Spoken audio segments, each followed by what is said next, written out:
Hello, friends.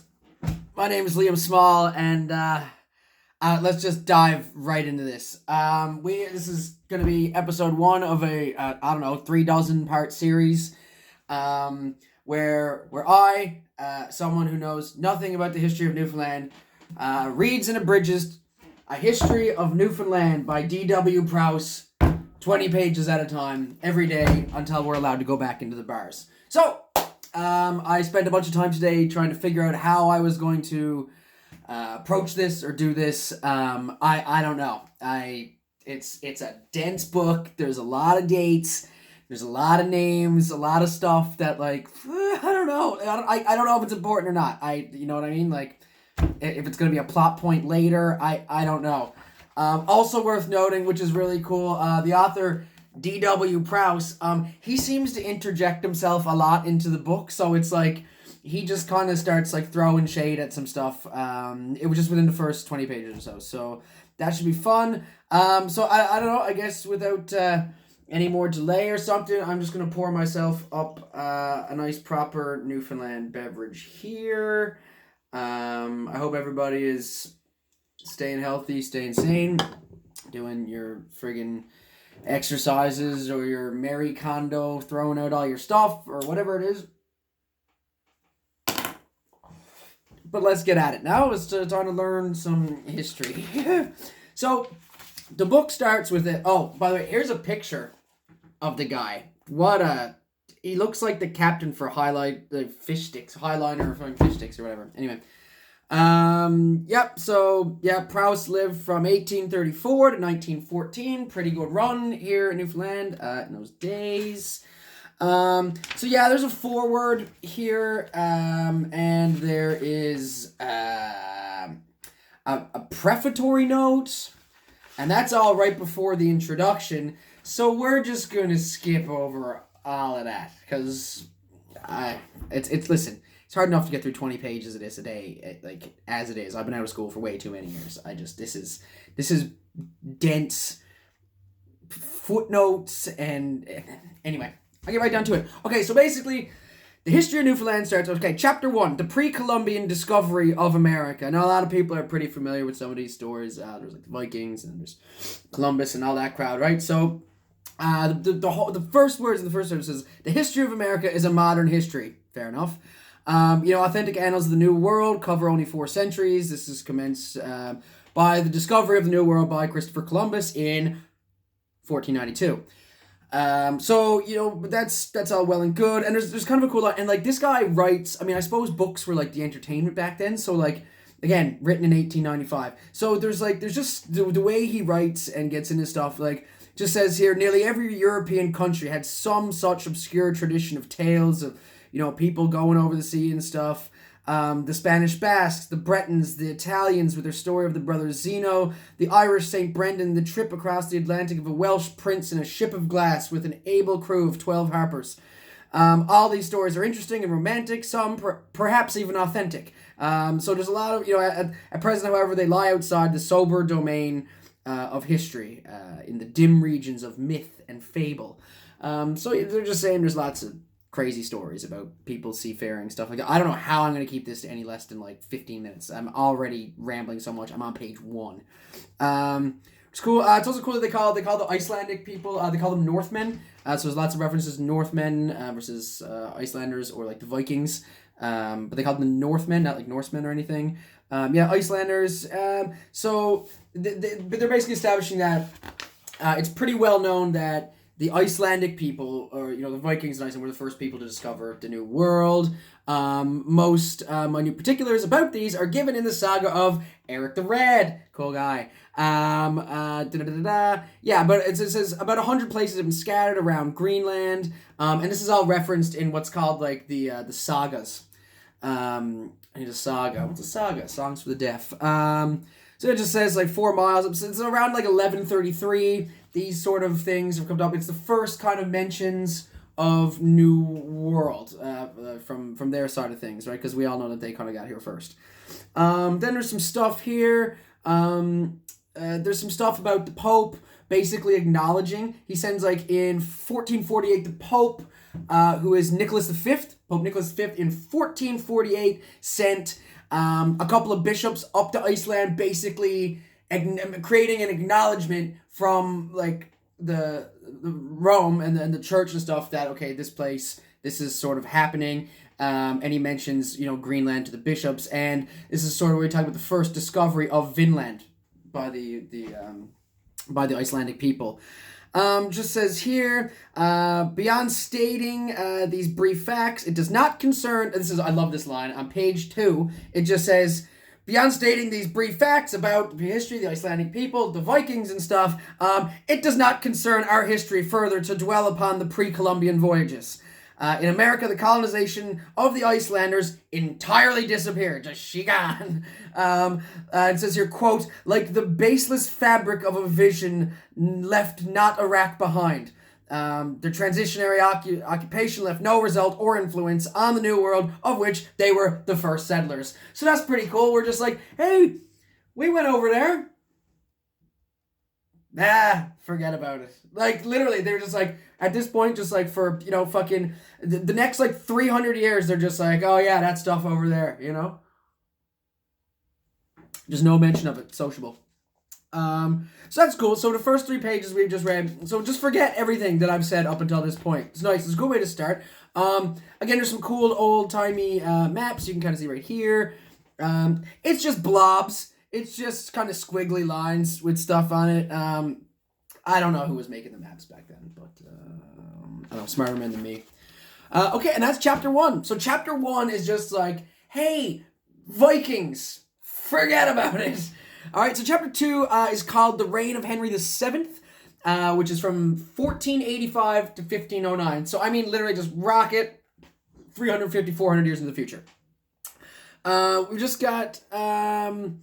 blah, blah, blah, la, la, la. Oh, I thought this was funny. So this starts off with just some facts of the time. 1492 is the first voyage of Columbus. I already mentioned that. Discovered America on the 12th of October. And now we eat turkey and take naps. 1496 on the petition of, this is the first mention of our man, John Cavett. In 1496 on the petition of John Cavett, a patent granted on the 5th of March by King Henry VII to him and his sons to discover new lands. And I think for me the most interesting part about this was that they were like, his sons? Sorry, what? John Cavett, his sons. Like, John Cavett took 3 sons with him, and they haven't been mentioned ever. Like, do you think that father there wasn't like, listen now, go swab the poop deck or whatever? Like, they did stuff too and get 0 credit. It all goes to John. And then, of course, in 1497, we have John Cavett's maiden voyage, blah, blah, blah. Turns out he nailed it. Yada yada yada. 1498. Cavett was granted, these are called patents, like a contract. They use the word patent here a lot. I know it's not quite the same as like a patent office or like I invented that, or I wrote that. It's really they call these patents, which are kind of like contracts. Your deed to go do it or whatever. So Cavett got a patent for 6 boats. Go on again, right? So they went there a second time. And it just kind of jumps into like 1501, blah, blah, blah, 1502. There's some stuff about Thistle. Oh, in 1505, when they came back, they brought cats back to England. Apparently, like, Puss was already here on the island, and then we just kind of, like, we brought him over some. I don't know what kind of cats they were, but, like, yeah, it just says 1505. Popingays, Popyngais. I don't know if that's a plant. I don't know if that's an animal. I don't know, it's something, a bird maybe. I really have no idea. Popingays, I should have done some research. But here's the thing. I'm here with you. I am not going to fact check. This is hard enough to get through 20 pages a day as it is. I'm not going through, like, looking up all the words I don't know. So this can be a fun thing for you. If there's something you know that I don't, tell me. I'll make corrections in other episodes or stuff if I've made a fool of myself. 1508. So yeah, we brought cats back. The boys just were like, hey, Newfoundland, lots of fish, couple of cats too. Yeah, get on the boat, puss. 1508. Rausch, first engraved map showing America. So about 11 years after they found it, or I guess probably about 16 years after Cavett discovered America. Then now we have our first maps. But in terms of footnotes and facts, for me, it's cats over maps. So That's fun. It just says here, the latter part of the 15th century really did form one of the greatest epochs in history. It's the Renaissance period. Brave New World stuff. People are, coming out of, the Dark Ages and that sort of stuff. It just says, many remarkable events combined to make this age, illustrious. So we got the invention of the printing press, the general use of gunpowder, in the artillery of war and stuff. And then the capture of Constantinople by the Turks, which, as far as I know, was pretty important at the time. So there's lots of that stuff. And then we have basically Henry Tudor. He marries Elizabeth of York. The Buys get together, power cups, all that kind of stuff. Destruction or impoverishment of the great feudal houses in the War of the Roses. So all the feudal houses that were kind of controlling land in England and stuff like that, they were like, I'm the king now. Combined with all that stuff. So there was a lot of bloody feuds. It was a tough time, but Henry kind of got that shit in order. Blah, blah, blah. Basically, but it says here on page 5, but of all the causes great and powerful working in this wonderful period for the progress of the world, undoubtedly the greatest influence of all was the daring maritime enterprise, which simultaneously discovered new continents in the East and the West. Just, like I said, Brave New World. Which is cool. Shit's popping off. Maybe we're doing that, something like that now. God, I hope so. So it just says here. Now, at the time, again, I think a lot of people know this. It says Columbus believed that the lands he discovered were already a part of Asia, and took nearly 3 more centuries to map out the whole configuration of America. So, another 300 years before they got, up around the backside of her. Seattle, stuff like that. I don't know if Starbucks was already there at that time or not. What else we got here? I was drunk when I made these notes, too, so it just says... I got a point here. The tale is ever fresh and delightful. Weather set forth the graceful pages of Irving, the terse, pellucid English of Helps, or the grand sonorous Castilian of Emilio Castelar. I don't know why I wrote that. I think I was just making a point of, this guy is he's just writing for the sake of it. Just loving a game, just writing words. This is a long book. This is good. I like this. I think... So in terms of Newfoundland, our defeatist attitude, or our kind of the way we get on with ourselves is really it's from the very get-go. It just says, "Alas, for the glory of our island, for the praise of our discoverer, there are no portraits to discuss, no noble Isabella la Cattolica, no devoted friar, no golden haze of romance surrounds our earliest annals. The story of the discovery of Newfoundland and North America, as told by the Cavetts, is as dull as the log of a dredge boat." Now, from his mouth himself. Every picturesque element is eliminated from it, and the great voyage, so pregnant with moral and material results, is brought down to the low level of a mere trading adventure. So it really just kind of puts in, we really, just didn't give it the credit it deserved from the get-go. It's such a beautiful, rugged place, and we were just like you said, even the Icelandic people were just yeah, man, sure, it's gorgeous over there, cliffs and stuff, but we've already got an Ireland, so, who cares? And it just poses the question of this part of the book, just kind of in the middle of it, it kind of says, what might have been our destiny had Columbus, and not Cavett, with his west of England sailors, discovered North America? Heaven only knows what would have been our fate, possibly a great Spanish possession with chronic revolutions, disordered finances, pronunciamentos, half-breeds, and fusillades. Just maybe if someone else had discovered it, maybe if it wasn't John, and maybe it was, Columbus, it was Chris or whatever, it could have been a whole different bog. We maybe would have romanticized this place a lot more, and things, kind of historically could be very different. So just a little bit about John Cavett here, kind of gets into that. It just says, Cavett was a Genoese navigator and merchant adventurer, experienced and skilled in all the nautical knowledge of these days. Italy, home of art, science, literature, commerce, and navigation, gave to Spain, France, and England, Columbus, Veranzio, and Cavett. So he's just a baller, navigator. But it says here, very few facts are actually known about John Cavett's life in general. We do know he was made a citizen of Venice in 1476. He had been to Mecca in the Middle East, where he saw caravans arriving from, the Far East, the spices and trades and stuff. So he was kind of worldly and stuff. Someone says in 1496 he was naturalized and living within Blackfriars, probably while he was pressing his suit in court.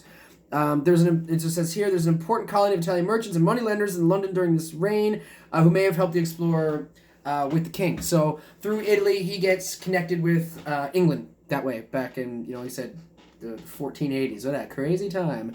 What else we got here? Yeah, so they say by 1496, before he went on his first, he was living in Bristol, England. So he went from, traveling the world, or the known world, to, being a Venetian citizen, to Italy, to England. So, through, I don't know, whatever hoops, or just like knowing a guy who knows a guy, pretty good. Something we got here in 1493, when Columbus returned from his famous voyage. All the men at the court of Henry VII, says Sebastian Cavett, affirmed it to be a thing more divine than human to sail by the west to the east. Cavett approached the king with a petition for discovering new lands. So basically, he just got a petition here, and I'm going to kind of read it really quick, and this is kind of important because it just says, well, I'll just read it. It says, "To the king, our sovereign lord, please do your highness at the most noble and abundant grace to grant unto John Caboto, citizen of Venice Louis, Sebastian de Sancto, his sons, your gracious letters patents under your..." Oh, man, these are some old-timey words. Doing my best to do a cold read here. Anyway, they asked for the patent, they asked for the permission to go do this under the king, and the only reason this is important is because it is the first time in 1493, it's the earliest document definitely connecting England with the New World. It's the first time it's written down, 1493. So there's, because they've been talking about it and stuff, but as far as records go. And they gave him very little encouragement, apparently. They were like, yeah, man, sure, like, go do it, but, like, man, we are not gonna help you, really, with this at all. There's some more stuff. So he'd get, like, a royal share of anything he brought back, with, like, none of the expenses, as far as I know. The monarch, yeah. At last, however, through the influence of the Bristol merchants, he was prevailed to be granted the Genie's charter, but solely on the condition that he was to have a royal share of the price. Oh, so the king gets the royal share and none of the expenses. Right, classic. Silly me. Forgive me for thinking that the fellow who was going to do all the work was going to, like, reap most of the reward. Not when there's a king. Okay, so anyway, it's granted. It's all good to go. Cavett's got to kind of just, suck it up, but, I guess in the long run, he's a discoverer. So it says, Cavett, like a wise man, inserted the names of his sons into the order to extend the duration of the charter to the full extent of their young lives. But there's no record to show that any of them actually accompanied him. So he's got the sons, he put them there, but we don't know if the three amigos, like, ever got on a boat, don't ever do it. Maybe that's why they didn't get any credit, although... it seems like he just, like, kind of put his kids on, like, a loan, and it's like, all right, like, you're co-signing this. But it allows the contract, he can just do this indefinitely, up until the end of his fake, maybe, sons' lives. And at this point, 1497, we hear about the Matthew, our little boat that could. It's a pretty big boat, actually. Anyway, what do we got here? So then after this, they talk about the Matthew, and then there's like a whole page here that just like gets onto like the semantics of wind speed, because some people said that like he wouldn't do it. So many writers consider that John Cabot could not have made the voyage out and back in such a short time that he did. And this is where we get the first instance of like DW being like, personally, he just writes like, I cannot see the force of the argument. Easterly winds generally prevail at the North Atlantic in early May. Given a fair wind, these little vessels with their flat doors and boat-like sails could easily go 5 to 6 knots before the wind. 53 days out from Bristol to Newfoundland and 42 days home would not be a record-breaking passage even for those days. Like, bud, like, not my battle. Like, I'll fucking take your word for it, man. Just be like, he did. Like, I don't need to do the physics of it, right? Just like a friggin' word problem. Anyway, there's been much learned discussion regarding his landfall, and after the whole matter has been thoroughly threshed out, there is no absolute certainty as to the exact point first seen. We credited it with Bonavista, but there's no way to know for sure where he landed. Could have been around there, but we don't know what point he actually, where they made, like, where he saw it. Like, where they, first, hey, land ho. Anyway, so blah blah blah. Yeah, so just it's hard to tell from the early. We can only really tell from the earliest maps and stuff. In this colony, an unbroken tradition points to Cape Bonavista. Newfoundland is the first land seen, as we know. This tradition is confirmed by an English map of Newfoundland made by a man named John Mason. First credit to the Newfoundland map. The Royal England, and that map didn't come around until about 1616. So, like 120 years after the fact. Everyone's long dead. Like now we got some maps on the go. And it does say here, fun fact about Cavett names, it is possible that although John Cavett discovered Cape Bonavista, he did not name it. Some of the Portuguese associated in 1501 with Elliot's company, so these are Portuguese from the Azores, or a small group of islands in the middle of the North Atlantic. I always wanted to go. Met a fellow from there once. Lovely guy. Anyway, some of the Portuguese associated in 1501 with Elliot's company were from the Azores and may have called it the headland after Bonavista in the Cape Verde Islands. But just as nice as this. Anyway, so there's a little bit of debate back and forth. Bonavista, Buena Vista, that sort of thing. So it was whether it was Italian, whether it was Portuguese. But at the end of the day, they got a deadly little theater out there. It's nice. It's good. It's further off the highway than you think it is. Bonavista, lovely spot. Also, there's some cool... there's just some old-timey pictures. Here we got Trinity up top. There's Kitty Vitty. Then there's Logie Bay. And then there's Tor Bay. And they all look exactly the same. Back then, there's a lot of rocks, bit of water, and a couple of wooden stages. And I imagine every picture in this book is going to look exactly like that. Okay, anyway, so counts the First Voyage. We're getting there. We're about, holy crap, 21 minutes. Jeez, I gotta find some way to cut this down. Maybe not. Maybe I'll just do this every day. I agree with the fact that Portuguese, blah, blah, blah. The most interesting account of the voyage, so we're talking about the First Voyage, again, over from, the Matthew, the boss, Cavett, on boat. The most interesting account of the voyage, kind of music letter. Oh, so this says, it's a really interesting thing, like, reading a book that's, 125 years old. It's just one of the most interesting accounts of the voyage contained an amusing letter from Raimondo di Sansino from London to the Duke of Milan on the 18th of December, 1497, year of our Lord. And honestly, I read the whole thing and I didn't get the fucking punchline. I don't know what was amusing about it. It just went over my head, I guess. What I did notice was interesting though, is they call Ireland Ibernia, which is like how your nan pronounces that oil rig out there, right? Ibernia, so I suppose that's where the name came from, Fun fact? I don't know. But yeah, Ibernia is what they often refer to in this as Ireland. After leaving Ibernia, blah, blah, blah. This might be where we get the first mention of the sea is full of fish, which are taken not only with the net, but also with a basket in which a stone is put so the basket may plunge into the water. And the Englishman and his partners say that they can bring in as many fish to that kingdom.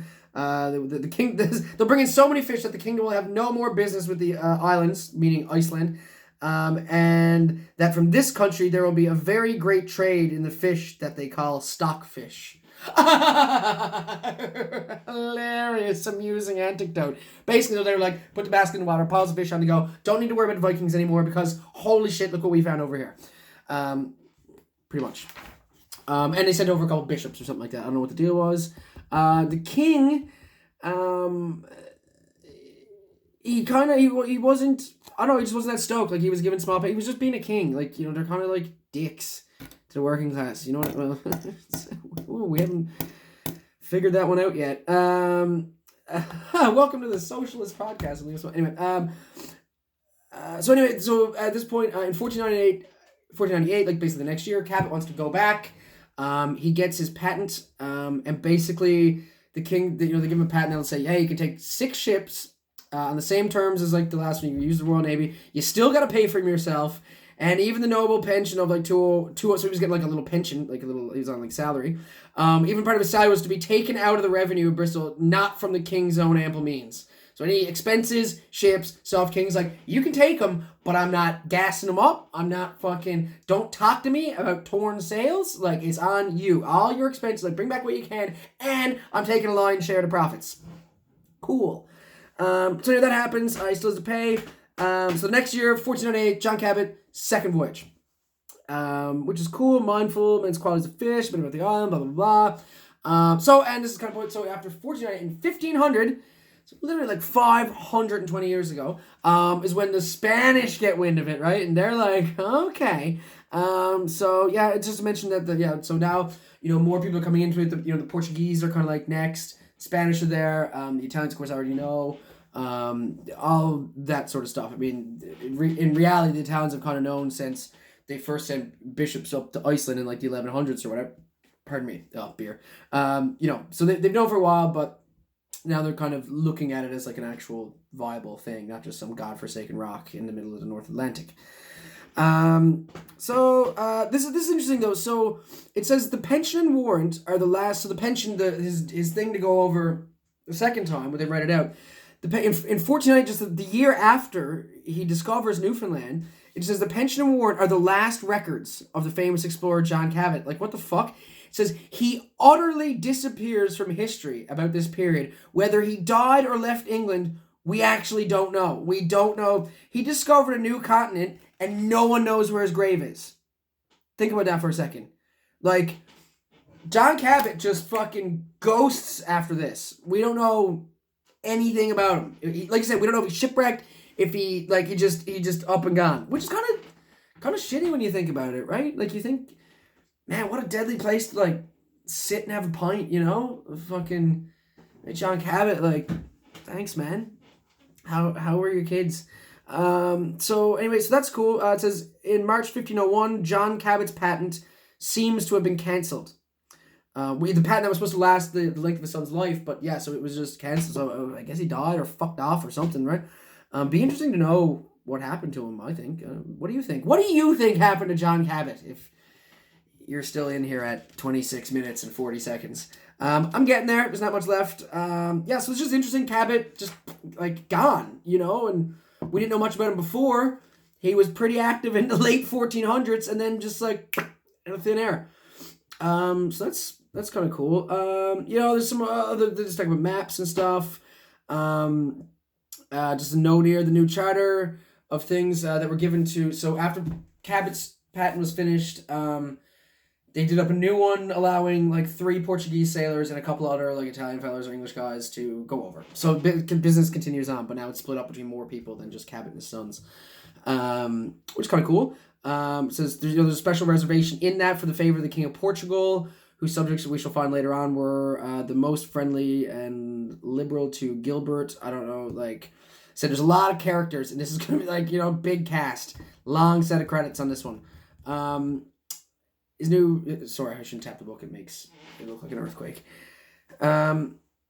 Okay, yeah, in the year 1501, we have an account of the first Portuguese voyage to North America made by the noble and intrepid navigator Gaspar Corta. So that's kind of cool. And it just says, he came onto this coast with a charter from the King of Portugal, like I mentioned, and to possess the land, and for many years after his death, his relatives held the hereditary title of the Governor of Terra Nova. The accounts of the first voyage, in which he sailed along Greenland coast, and made this island in Labrador are shadowy. So we don't really know how they did it, but they did. And so he became the governor, a Portuguese fella by the name of, what was it? I don't know, it's gone again. Oh yeah, Gaspar Corta. That's our boy, first premier, really. Governor. Anyway, okay, so cool. Just breaking it down here. It says 2 of his vessels brought home 50 or... so when they come back, so they would take fish, and they would take stuff like cats. Fun fact, they also used to take people. You didn't think we were going to get into the history of, like, navigation and sea merchant without people being a little bit shitty. So it says here, the boys, he's an Avetian. This guy... what does it say? His voyage in 51 is given by Pascalio, the Venetian ambassador, and Alberto. Oh, they're just saying it's so easy to get lost because this guy is so thorough. D.W. Prowse is so thorough that he backed himself up. Wrote all of this without Wikipedia at the time. He must have just been reading everything. Like this, it's kind of mind blowing. Like how much you get done in the 1800s. You know what I mean? Like, Boss didn't even have a Staples. I don't even know how they printed this, quite frankly. I thought you would have needed a computer. So it just says, A lost chapter in American history, blah, blah, blah, the times. Oh, yeah, so it says, two of the vessels when the Portuguese guys came back, so this is like the second tier after Cavett, right? Two of his vessels brought home 50 or 60 natives. The king was much pleased with the description of the country on account of the timber, and he said the captives, probably Montagnais, were the best slaves he had ever seen. The daring Gaspar was lost on the Labrador coast. I mean, fuck, bye. I guess, I don't know, man, if you're living, in the Newfoundland and Labrador wilderness in the 1500s, I suppose if you brought him into, a court and a castle and stuff like that, they'd probably seem pretty good. Albeit confused as all fuck, but, yeah, I suppose they were good at it. It's a lot harder out in anyway, I'm not saying it's a glamorous thing. I just fucking... the best we'd ever seen. Oh, it's so gross. I know that, by the time I get, here, it's just gonna be some not very cool stuff involving a certain group of, indigenous people that we weren't very good to. Anyway, we'll get there. Anyway, moving on, because history is so cool like that. And as they mentioned that, this is not only for us an important title, the last chapter. So from 1500 to 1560, there were no English fishermen or traders in Newfoundland. So we discovered it. Cavett did a thing. Remember I said the king, he just didn't really give a shit. He was like, take the boats, go on, do whatever he wants. I just want a cut or whatever at the end. They canceled his patent. They gave it to the Portuguese. And then he was just like, there was no English there from 1500 to 1560. Or certainly no record of it, right? And it says here, as I read, again, this is DW inserting himself into the history books. As I read a testimony of the records, this is absolutely an incorrect view of history. The silence of historians on such a subject is no evidence whatsoever. Such a vulgar subject as the fishery and fishermen was quite beneath the dignity of history. And this is what I find interesting. So as you're talking about common people or whatever, so we say there's no people here from 1500 to 1560, which sounds kind of crazy, but the fact is, just history is written by the people who can, and the boys weren't the Game of Thrones that was going on over there. Weren't concerned with fishers and traders and these new routes and this new land we had just discovered, right? It's actually interesting here. I'll quote our man DW here, and he says, "The annals of the kingdom were the acts of princes. The destiny of nations was truly in these times the sport of kings. Consequently, we have every vagary religious and matrimonial of Henry VIII, the cut of Elizabeth's ruffs, and the colour of her petticoats, while there is not a word about the daring fishermen who left little obscure western ports to found our colonial empire. The public, the common people who form this British nation, seem to be entirely ignored." Again, classic upper class, right? Doing the work, them getting the credit, right? Motherfuckers. Anyway, so then there's a couple pages of just trade disputes between English and Portugal. This goes on, 1505, 1506. We're into, we have statements from Hayes and Packhurst about the ancient and established rule of the English in the colony, how we were going to play this whole thing. How could it be established or ancient if English fishermen were absent from Newfoundland from 15 to 1560? It says the late English writer J.A. Doyle, The English in America, the name of his writing, speaks of the English sailors of this time as jeopardizing their lives on the dreary coast of Labrador and bringing home strange birds and savage men to amuse the citizens of London. Not the best trade in the world, but it just goes to show, again, these guys are just risking life and limb to go, get on little boats and come all the way over here and do this, kind of bring it back. I don't know, man, probably should have got a lot more credit, just like John Cavett. Again, you see how this ties into, how, just dreary tellings, where there's just a lost... We had a little bit of a rough start. We kind of need to pick it up in the beginning. It says here, from contemporary records, we can now state pretty accurately when various nations began to fish in Newfoundland. The English started in 1498. The records show their continuous operations from that date. The Portuguese appear to have commenced the fishery in 1501, which I mentioned, and the first account of the French enter player 3 is in 1504. So everyone's kind of getting their finger in the pot at this point. Tons of fish to go around, right? This will last forever. What's the worst that could happen?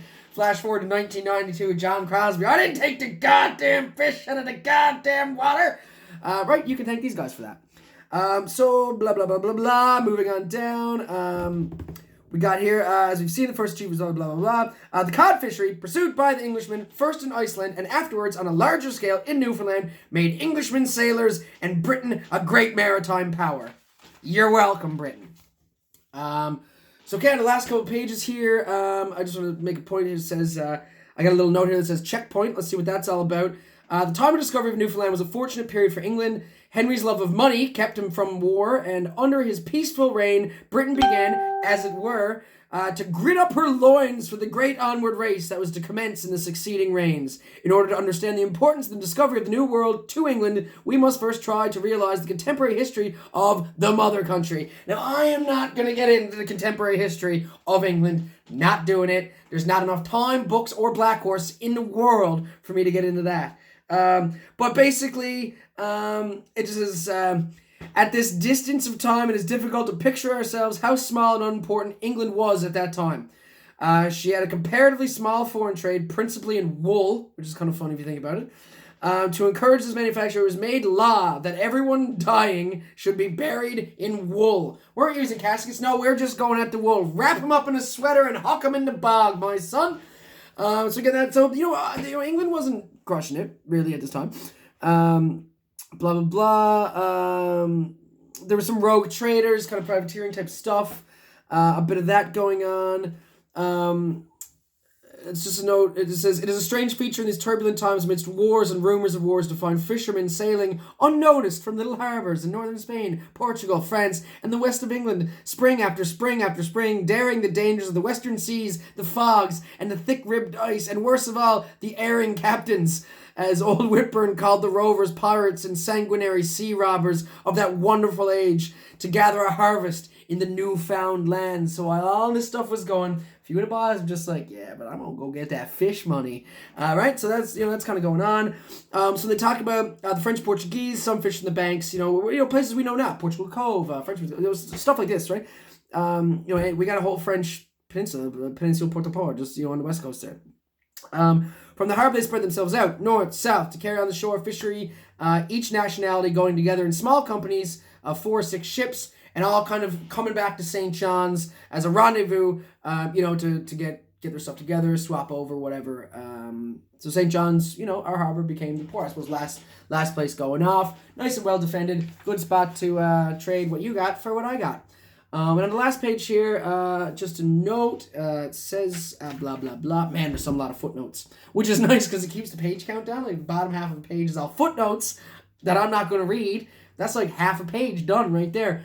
It says here, the more daring spirits, chiefly the Biscayans, correct me if I said that wrong, chased the seal and the walrus in the Gulf and followed the dangerous trade of the whale fishery. So not everyone was doing cod, right? Because there's more on the go than that.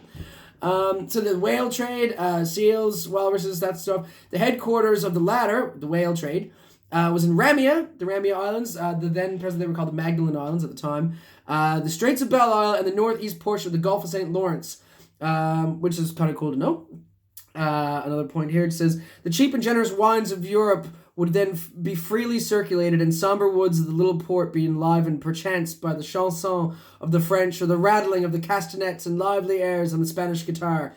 If it was a Basque port, the fun would be fast and furious. There would be the national gaita, the bagpipes, and song, dance, and single stick with broken heads to liven the feast. So that's like the first kitchen party, man. How cool is that? You got the French, the Portuguese, English all getting together when they all come back from their trades of little companies, man.